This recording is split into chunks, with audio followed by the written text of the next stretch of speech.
ದೇವರಿಗೆ ಮಹಿಮೆಯುಂಟಾಗಲಿ. ಈ ದಿನ ನಾವು ನಿಜ ಕ್ರೈಸ್ತರು ಯಾರು ಎಂಬುದರ ಕುರಿತಾಗಿ ನೋಡಲಿಕ್ಕಿದ್ದೇವೆ. ಕ್ರೈಸ್ತರು ಎಂಬತಕ್ಕಂಥ ಹೆಸರು ಕ್ರಿಸ್ತನನ್ನ ಅನುಸರಿಸ್ತಕ್ಕಂಥವ್ರಿಗೆ, ಕ್ರಿಸ್ತನನ್ನ ಹಿಂಬಾಲಿಸುವಂಥವ್ರಿಗೆ ಬಂದಿರತಕ್ಕಂಥದ್ದಾಗಿದೆ. ಆದ್ದರಿಂದ ನಿಜವಾಗಿ ಯೇಸುವಿನ ಹಿಂಬಾಲಕರು ಯಾರು ಎಂಬುದಾಗಿ ನಾವು ನೋಡುವಾಗ ದೇವರ ವಾಕ್ಯದಲ್ಲಿ ನಮಗೆ ಸ್ಪಷ್ಟವಾಗಿ ತಿಳಿಸ್ತದೆ. ಗಲಾತ್ಯ ಪತ್ರಿಕೆ 6ನೇ ಅಧ್ಯಾಯ ವಚನ 14ರಲ್ಲಿ ಈ ರೀತಿಯಾಗಿ ನೋಡ್ತಾ ಇದ್ದೇವೆ. ನನಗಾದರೂ ನಮ್ಮ ಕರ್ತನಾದ ಯೇಸು ಕ್ರಿಸ್ತನ ಶಿಲುಬೆಯ ವಿಷಯದಲ್ಲಿ ಹೊರತು ಹೆಚ್ಚಳ ಪಡುವುದು ಬೇಡವೇ ಬೇಡ. ಆತನ ಮೂಲಕ ಲೋಕವು ಶಿಲುಬೆಗೆ ಹಾಕಿಸಿಕೊಂಡು ನನ್ನ ಪಾಲಿಗೆ ಸತ್ತಿತು. ನಾನು ಶಿಲುಬೆಗೆ ಹಾಕಿಸಿಕೊಂಡು ಲೋಕದ ಪಾಲಿಗೆ ಸತ್ಯನು ಎಂಬುದರ ಕುರಿತಾಗಿ ಇಲ್ಲಿ ನೋಡ್ತಾ ಇದ್ದೇವೆ. ಇಲ್ಲಿ ಪೌಲನು ಸ್ಪಷ್ಟವಾಗಿ ಹೇಳ್ತಾ ಇದ್ದಾನೆ. ಏನೆಂಬ ನೋಡುವಾಗ, ನನಗಾದರೂ ನಮ್ಮ ಕರ್ತನಾದ ಯೇಸು ಕ್ರಿಸ್ತನ ಶಿಲುಬೆ ವಿಷಯದಲ್ಲಿ ಹೊರತು ಬೇರೆ ಹೆಚ್ಚಳ ಪಡೋದಕ್ಕೆ ಯಾವುದೂ ಇಲ್ಲ ಎಂಬುದಾಗಿ. ಅಂದ್ರೆ ಅಂದು ದಮಸ್ಕದ ದಾರಿಯಲ್ಲಿ ಕರ್ತನ ಸ್ವರವನ್ನ ಕೇಳಿಸಿಕೊಂಡಿರ್ತಕ್ಕಂಥ ಪೌಲನು ಮಾನಸಾಂತರನ್ನು ಹೊಂದಿ ಆತನನ್ನ ಹಿಂಬಾಲಿಸಲು ಈತನು ಆರಂಭಿಸಿದ ಮೇಲೆ ಆತನಿಗೆ ಆತನ ಜೀವಿತದಲ್ಲಿ ಮುಖ್ಯ ಗುರಿ ಯಾವುದಾಗಿತ್ತು ಎಂಬುದಾಗಿ ನೋಡುವಾಗ, ಕರ್ತನಾದ ಯೇಸು ಕ್ರಿಸ್ತನ ಶಿಲುಬೆ ವಿಷಯದಲ್ಲಿ ಆತನು ಹೆಚ್ಚಳ ಪಟ್ಟನು ಎಂಬುದರ ಕುರಿತಾಗಿ ನಾವು ನೋಡ್ತಾ ಇದ್ದೇವೆ. ಅಂದ್ರೆ ಪೌಲನು ಹೇಳ್ತಾ ಇದ್ದಾನೆ, ನಾನಾದರೂ ಕರ್ತನಾದ ಯೇಸು ಕ್ರಿಸ್ತನ ಶಿಲುಬೆಯ ವಿಷಯದಲ್ಲಿ ಹೊರತು ಹೆಚ್ಚಳ ಪಡೋದಕ್ಕೆ ಬೇರೆ ಯಾವುದು ಇಲ್ಲ ನನಗೆ ಎಂಬುದಾಗಿ ಆತನು ಹೇಳ್ತಾ ಇದ್ದಾನೆ. ಇವತ್ತು ಆತನ ಅನುಯಾಯಿ, ಯೇಸುವನ್ನು ಹಿಂಬಾಲಿಸ್ತಾ ಇದ್ದೇನೆ, ನಾನು ಒಬ್ಬ ಕ್ರೈಸ್ತನಾಗಿದ್ದೇನೆ ಅಂತ ಹೇಳುವಂತ ಪ್ರತಿ ಸಹೋದರ ಸಹೋದರಿಯರು ಯಾವುದರಲ್ಲಿ ಹೆಚ್ಚಳ ಪಡಬೇಕಾಗಿದೆ? ಕರ್ತನಾದ ಯೇಸು ಕ್ರಿಸ್ತನ ಶಿಲುಬೆಯ ವಿಷಯದಲ್ಲಿ ಹೆಚ್ಚಳ ಪಡಬೇಕಾಗಿದೆ. ಹಾಗಾದರೆ ಶಿಲುಬೆ ವಿಷಯದಲ್ಲಿ ಹೆಚ್ಚಳ ಪಡುವುದಂದ್ರೆ ಏನು? ನಮ್ಮ ಚರ್ಚಿನಲ್ಲಿ ದೊಡ್ಡದಾಗಿರ್ತಕ್ಕಂಥ ಶಿಲುಬೆಯನ್ನು ಹಾಕುವುದಾ, ಅಥವಾ ನಮ್ಮ ಮನೆಯಲ್ಲಿ ದೊಡ್ಡ ಶಿಲುಬೆಯನ್ನು ಮಾಡಿಸಿ ಹಾಕಿ ಪೂಜಿಸುವುದಾ? ಶಿಲುಬೆ ವಿಷಯದಲ್ಲಿ ಹೆಚ್ಚಳ ಪಡುವುದಂದ್ರೆ ಏನು? ಮರದಿಂದ, ಕಬ್ಬಿಣದಿಂದ ಮಾಡಿರ್ತಕ್ಕಂಥ ಶಿಲುಬೆಯಲ್ಲಿ ನಮ್ಮ ಹೆಚ್ಚಳ ಅಲ್ಲ ಪ್ರಿಯರೇ. ಆ ಶಿಲುಬೆಯಲ್ಲಿ ಕರ್ತನು ನಮಗಾಗಿ ಪಟ್ಟಂತ ಶ್ರಮೆಯನ್ನ ನೆನೆಸಿ, ಆತನು ನನಗಾಗಿ ಶಿಲುಬೆಯಲ್ಲಿ ಏನನ್ನ ಮಾಡಿದ್ದಾನೆ, ಎಷ್ಟು ನೋವು ಸಂಕಟವನ್ನು ಅನುಭವಿಸಿದ್ದಾನೆ, ಶಿಲುಬೆಯಲ್ಲಿ ಎಂಥ ಪ್ರೀತಿಯನ್ನು ನನಗೆ ವ್ಯಕ್ತಪಡಿಸಿದ್ದಾನೆ, ನನ್ನ ನಿಮಿತ್ತ ಆತನು ಶಿಲುಬೆಯಲ್ಲಿ ಅನುಭವಿಸಿರ್ತಕ್ಕಂಥ ನೋವುಗಳು ಎಂಥದ್ದು, ಶಿಲುಬೆಯಲ್ಲಿ ಆತನ ನರಳಾಟ ಎಂಥದ್ದು ಅನ್ನುವುದನ್ನ ಪ್ರತಿ ದಿನ ಪ್ರತಿ ಕ್ಷಣ ಯಾರು ಆತನ ಶಿಲುಬೆಯನ್ನು ನೆನೆಸಿದವರಾಗಿ, ಆತನು ನನಗಾಗಿ ಶಿಲುಬೆಯಲ್ಲಿ ಎಂತೆಂಥ ಬಾಧೆಗಳನ್ನು ಅನುಭವಿಸಿದ್ದಾನೆ ಎಂಬುದನ್ನ ನಿರಂತರವೂ ತನ್ನ ಮನಸ್ಸಿನಲ್ಲಿ ನೆನೆಸಿ ಆತನಿಗೆ ಕೃತಜ್ಞತೆಯನ್ನ ಸಲ್ಲಿಸುವಂಥವನು, ಕೃತಜ್ಞತಾ ಭಾವನೆಯಿಂದ ಜೀವಿಸುವಂಥವನು ಕ್ರೈಸ್ತನಾಗಿದ್ದಾನೆ ಹೊರತು ಸಾಂಪ್ರದಾಯಿಕವಾಗಿ ಇರ್ತಕ್ಕಂಥವರು ಕ್ರೈಸ್ತರಲ್ಲ. ಸಭೆಗೆ ಹೋದ ಮಾತ್ರಕ್ಕೆ ಯಾರೂ ಕ್ರೈಸ್ತರಾಗುವುದಿಲ್ಲ. ಕ್ರೈಸ್ತರ ಹೊಟ್ಟೆಯಲ್ಲಿ ಹುಟ್ಟಿದ ಮಾತ್ರಕ್ಕೆ ಯಾರೂ ಕ್ರೈಸ್ತರಾಗುವುದಿಲ್ಲ. ಕ್ರೈಸ್ತರೆಂದರೆ ನಿಜವಾದ ಕ್ರೈಸ್ತರು, ಬೈಬಲ್ ತಿಳಿಸ್ತಕ್ಕಂಥ ಕ್ರೈಸ್ತರು ಯಾರಂತಂದ್ರೆ, ಯಾರು ಕ್ರಿಸ್ತನ ಶಿಲುಬೆ ವಿಷಯದಲ್ಲಿ ಹೆಚ್ಚಳ ಪಡ್ತಾರೋ ಅವರು ಮಾತ್ರವೇ ನಿಜವಾಗಿರ್ತಕ್ಕಂಥ ಕ್ರೈಸ್ತರು. ಇವತ್ತು ಈ ಸಂದೇಶ ಆಲಿಸುವಂತ ನೀನು ಎಷ್ಟು ದಿನಕ್ಕೊಮ್ಮೆ ಕರ್ತನ ಶ್ರಮೆಯನ್ನು ನೆನೆಸುತ್ತಿದ್ದೀಯಾ? ಕರ್ತನು ನಿನಗಾಗಿ ಶಿಲುಬೆಯಲ್ಲಿ ಪ್ರಾಣ ಕೊಟ್ಟದ್ದನ್ನ ಎಷ್ಟು ದಿನಕ್ಕೊಂದು ಸಾರೆ, ಎಷ್ಟು ತಿಂಗಳಿಗೆ ಒಂದು ಸಾರೆ ನೀನು ನೆನೆಸ್ಕೊಂತಾ ಇದ್ದೀಯಾ? ಆತನು ಶಿಲುಬೆಯಲ್ಲಿ ನಿನಗಾಗಿ ಪಟ್ಟಂತ ನೋವನ್ನು ನೀನು ಎಷ್ಟು ಸಮಯ ನೆನೆಸಿ ಆತನಿಗೆ ಸ್ತೋತ್ರ ಮಾಡ್ತಾ ಇದ್ದೀಯಾ? ಅದರಿಂದ ಇವತ್ತು ನೀನು ನಿಜವಾಗಿರುವಂಥ ಕ್ರೈಸ್ತನಾಗಬೇಕಾದ್ರೆ ಪ್ರತಿನಿತ್ಯ ನಾವೇನು ಮಾಡಬೇಕಾಗಿದೆ ಅಂತಂದರೆ ಆತನ ಶಿಲುಬೆಯನ್ನು ನೆನೆಸ್ಬೇಕು. ಆತ ನಮಗಾಗಿ ಪಟ್ಟಂಥ ನೋವನ್ನು ನೆನೆಸ್ಬೇಕು. ಅದರಲ್ಲಿ ನಾವು ಹೆಚ್ಚಳ ಪಡಬೇಕು. ಅದನ್ನು ಬಿಟ್ಟು ನಾವೇನು ಮಾಡ್ತೇವೆ? ಲೌಕಿಕವಾಗಿರ್ತಕ್ಕಂಥ ವಿಷಯಗಳಲ್ಲಿ ಹೆಚ್ಚಳ ಪಡ್ತೇವೆ. ನನಗೆ ಮನೆ ಇದೆ, ನನಗೆ ಕಾರಿದೆ, ನನಗೆ ಇನ್ನೊಂದಿದೆ, ಮತ್ತೊಂದಿದೆ, ನಾನು ಹೀಗೆ, ನನ್ನ ಮಕ್ಕಳು ಹೀಗೆ, ನನ್ನ ಹೆಂಡತಿ ಹಾಗೆ, ನಮ್ಮ ತಂದೆ ತಾಯಿ ಹೀಗೆ, ನನ್ನ ಸಂಪತ್ತು ಹೀಗೆ, ಈ ಎಲ್ಲ ವಿಚಾರಗಳಲ್ಲಿ ಹೆಚ್ಚಳ ಪಡ್ತಾ ಇರ್ತಕ್ಕಂಥವ್ರೆ ನೀವ್ಯಾರು ಸಹ ಆತನ ನಿಜವಾಗಿರುವಂಥ ಅನುಯಾಯಿಗಳಾಗಲಿಕ್ಕೆ, ನಿಜವಾಗಿರುವಂಥ ಬೈಬಲ್ ತಿಳಿಸುವಂಥ ಕ್ರೈಸ್ತರಾಗಲಿಕ್ಕೆ ಸಾಧ್ಯವಿಲ್ಲ. ಈ ಲೋಕದ ಹಣದ ವಿಷಯದಲ್ಲಿ, ಈ ಲೋಕದ ಸಂಪತ್ತಿನ ವಿಷಯದಲ್ಲಿ, ಈ ಲೋಕದ ಅಧಿಕಾರದ ವಿಷಯದಲ್ಲಿ ಯಾರೆಲ್ಲ ಹೆಚ್ಚಳ ಪಡ್ತಾ ಇದ್ದಾರೋ ಅವ್ರು ಯಾರು ಸಹ ಬೈಬಲ್ ತಿಳಿಸುವಂಥ ಕ್ರೈಸ್ತರಾಗಲಿಕ್ಕೆ ಸಾಧ್ಯವಿಲ್ಲ.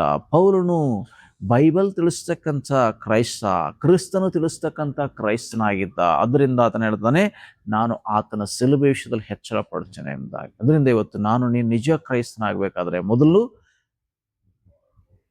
ಕ್ರಿಸ್ತನ ಶಿಲುಬೆ ವಿಷಯದಲ್ಲಿ ಹೆಚ್ಚಳ ಪಡಬೇಕು. ಎರಡನೇದಾಗಿ ಆ ವಚನದಲ್ಲಿ ನಾವು ಓದ್ಕೊಂಡಿದ್ದೇವೆ, ಯಾರು ನಿಜ ಕ್ರೈಸ್ತರು ಎಂಬುದನ್ನು ನೋಡುವಾಗಲೂ ದೇವರ ವಾಕ್ಯ ಸ್ಪಷ್ಟವಾಗಿ ಹೇಳ್ತಾ ಇದೆ, ಆತನ ಮೂಲಕ ಲೋಕವು ಶಿಲುಬೆಗೆ ಹಾಕಿಸಿಕೊಂಡು ನನ್ನ ಪಾಲಿಗೆ ಸತ್ತಿತು.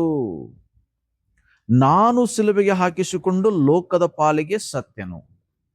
ನಿಜವಾದ ಕ್ರೈಸ್ತನು, ನಿಜವಾಗಿ ಆತನನ್ನು ಹಿಂಬಾಲಿಸುವಂತ ಶಿಷ್ಯ ಮಾಡಬೇಕಾಗಿರತಕ್ಕಂಥ ಕಾರ್ಯ ಏನು ಎಂಬುದನ್ನು ನೋಡುವಾಗ, ಒಬ್ಬ ನಿಜವಾದ ಕ್ರಿಸ್ತನ ಅನುಯಾಯಿ ಮಾಡಬೇಕಾಗಿರತಕ್ಕಂಥ ಕಾರ್ಯ ಏನಂದ್ರೆ, ಎರಡನೇದಾಗಿ ಲೋಕದ ಪಾಲಿಗೆ ಅವನು ಸಾಯಬೇಕು. ನೀನು ನಿಜವಾದ ಕ್ರೈಸ್ತರಾಗಬೇಕಂದ್ರೆ ನೀವು ಲೋಕದ ಪಾಲಿಗೆ ಸಾಯಬೇಕು. ಮತ್ತೆ ಎರಡನೇದಾಗಿ ಲೋಕವು ನನ್ನ ಪಾಲಿಗೆ ಸಾಯಬೇಕು. ನಾನು ಲೋಕಕ್ಕಾಗಿ, ಲೋಕ ನನಗಾಗಿಯೂ ಸತ್ತು ಹೋಗ್ಬೇಕು. ಆಗ ಮಾತ್ರ ನಿಜವಾದ ಕ್ರೈಸ್ತನಾಗ್ಲಿಕ್ಕೆ ಸಾಧ್ಯ. ಲೋಕದ ಪಾಲಿಗೆ ಸಾಯುವುದಂದ್ರೆ ಏನು? ಲೋಕದ ಪಾಲಿಗೆ ಸಾಯುವುದಂದ್ರೆ ಲೋಕ ರೂಢಿಯಾಗಿ ಜೀವಿಸದೇ ಇರತಕ್ಕಂಥದ್ದು, ಲೌಕಿಕರ ಹಾಗೆ ಜೀವಿಸ್ತಕ್ಕಂಥದ್ದು, ಲೌಕಿಕರ ಹಾಗೆ ಜೀವಿಸದೇ ಇರತಕ್ಕಂಥದ್ದು. ಲೌಕಿಕರು ಹೇಗೆ ಜೀವಿಸ್ತಾರೆ? ಈ ಲೋಕದ ಸುಖ ಭೋಗಗಳನ್ನು ಅನುಸರಿಸಿ, ಈ ಲೋಕದಲ್ಲಿ ಮಜಾ ಕೊಡುವಂತ ಕಾರ್ಯಗಳನ್ನ ಮಾಡೋದ್ರಲ್ಲಿ ಲೌಕಿಕ ಜನ ಏನ್ ಮಾಡ್ತಾರೆ? ಸಂತೋಷಿಸ್ತಾರೆ. ಈ ಲೋಕದಲ್ಲಿ ಸಿಕ್ಕುವಂತ ಸಂತೋಷದ ಮೇಲೆ ಅವರ ಕಣ್ಣಿರುತ್ತೆ.